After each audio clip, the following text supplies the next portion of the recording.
గమనించండి, మీరు అనుకోవచ్చు నాకు సమస్య వచ్చినప్పుడు, నాకు బాధ వచ్చినప్పుడు, నా బంధువులు నా తోడు రానప్పుడు మీతో ఎవరుంటాడు తెలుసా? మీ బంధువులు ఉండకపోవచ్చేమో, మీ స్నేహితులు ఉండకపోవచ్చేమో, కానీ నిన్ను సృష్టించిన సృష్టిగా ఖచ్చితంగా నీతో ఉంటాడని నేను చెప్పగలనండి.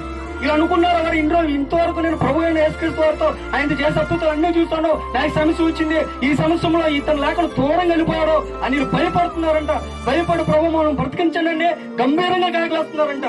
మరి నువ్వు ప్రభు మీద విశ్వాసంతో ఏ పని చేసినా కూడా ఆయన నీకు సఫలపరచలేడుంటాడా?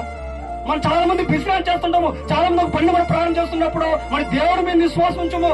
అందుకే మనం చేసి ఏదైనా సరే ప్రతిఫలం రాదు. పేతురు దేవుడు కన్ను దృష్టితో ముందుకెళ్ళాడండి. ముందుకెళ్ళిన తర్వాత కొన్ని క్షణాలు నడిచాడు.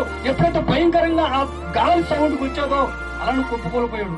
మనం కూడా చాలా సందర్భాలు ఉంటాము, ఇది అప్పులతో బాధపడుతున్నప్పుడు, ఆర్థిక పరంగా మనం కుంగేసినప్పుడు, అనారోగ్యంతో బాధపడుతున్నప్పుడు నన్ను ఎవరు నా దగ్గరకు రాలేదు ప్రభు దుఃఖపడుతుంటాం. ఎవరు వచ్చిన రాకపోయినా నేను సృష్టించిన సృష్టికర్తని జన్మం ఇచ్చిన ప్రభు యేసుక్రీస్తు వారు వస్తాడండి. నిజంగా వస్తాడు. ఎప్పుడు